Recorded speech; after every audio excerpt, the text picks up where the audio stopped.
소득세법상 종합과세 대상. 그러니까 좀 전에 종합과세 대상이 뭔지 했잖아요. 종합.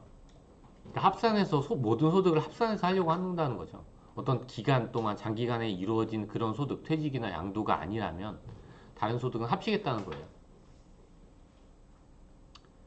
그냥 한번 읽어볼게요. 그냥 문제만 한번 풀어보면 로또 이걸 합치면 안 되잖아요. 우리 기쁨이 로또만 바라보고 살고 있는데 서민이라서 합쳐지면 안 되죠. 그럼 소득세를 얼마 낼 거야, 그러면? 이게 복권 당첨금은 종합과세 대상은 아니에요. 둘이. 사실 문제에서 물어보고 싶은 건 이거예요. 그 뒤에는 좀 어려운 거거든요. 일반적으로 사람들이 이자 소득하면은 2천만 원까지는 많이 알고 있어요. 근데 국외에서 받은 거는 잘 집계가 안 되는 것도 있고 약간 좀 제재를 하려고 원천징수 대상이 아닌 거는 종합소득과세 대상으로 포함을 시킵니다. 그리고 소득세법상 이게 지금 새로 이번에 들어간 거죠. 지금은 이제 복식부기 의무자로 바뀌었어요. 그러니까 범위가 넓어진 거죠. 업무용 차량을 매각하고 그 매각 차익. 우리가 일반적으로 사실 사업용 자산은 매각할 때 그거에 대해 부가세, 종합소득세가 과세되지 않거든요. 그걸 사업으로 하고 있다고 생각하지 않기 때문에 그래요. 열거되지 않았잖아요. 사업소득이 아니라면. 우리가 판 게 뭐야? 기타에도 열거되지 않았거든요. 그리고 급여는 과세해야죠. 그래서 이 구분해놨네. 국외에서 받은 이자소득, 원천징수에 대한 설명을 하는 거죠. 원천징수란 게 뭔가에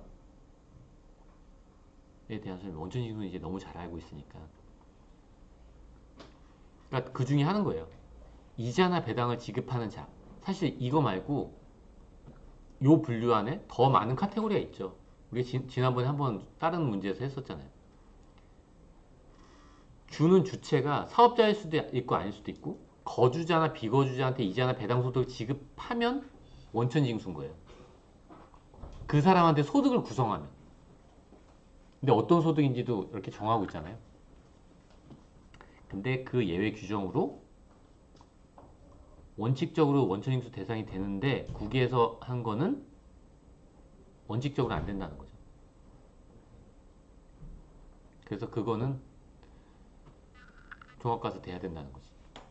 너무 자세한 건 사실 이걸 읽는 게 의미 있는 게 아니라 그냥 이런 규정이 있다라고 알면 될 것 같아요. 그리고 이게 지금 그 범위가 확대돼서 복식부기 의무자도 포함하고 있다. 그리고 그러니까 소득세법의 어떤 특징, 어떤 소득에 대해서 딱딱 열거하고 있다는 거죠. 열거된 소득에 대해서만 과세하는데 예외적으로 이자랑 배당은 금융기관들이 좀 장난을 많이 하다 보니까 유형별 포괄주의를 택하고 있다는 거죠. 그러니까 그런 비스무리한 거, 이자, 배당 그런 거는 다 그 성격이 유사한 건 다 과세하겠다는 거예요. 증여가 그렇죠. 한편 사업소득의 경우에는 그 소득의 범위를 원칙적으로 그러니까 사업을 계속 이행하는 과정에서 발생하는 것만 포함하도록 하고 있으니까 원칙적으로 고정자산을 처분했을 때는 고정자산을 계속 처분하려고 사업을 하진 않잖아요.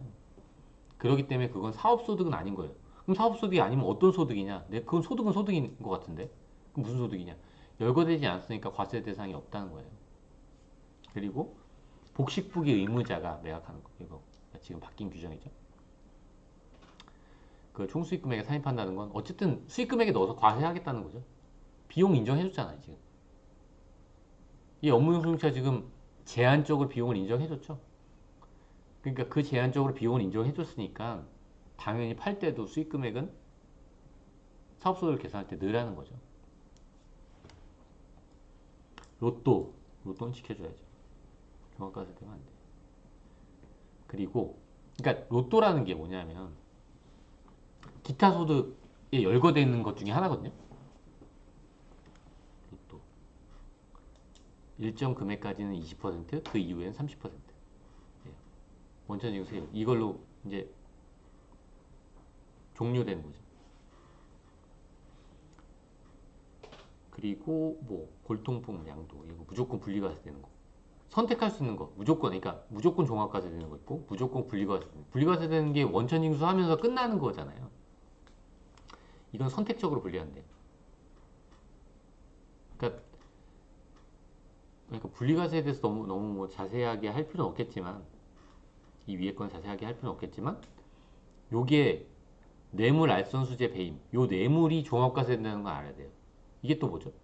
원천징수 대상에서 제외됐던 거죠. 요거는 다른 데랑 연결고리가 있으니까 알아둘 필요가 있겠죠. 종합과세 대상이면서 원천징수 대상은 아닌 거예요. 원천징수 대상이 아니니까 종합과세 되는 걸 수도 있고. 그리고 지금 기타 소득 금액 300만 원 이하 있잖아요.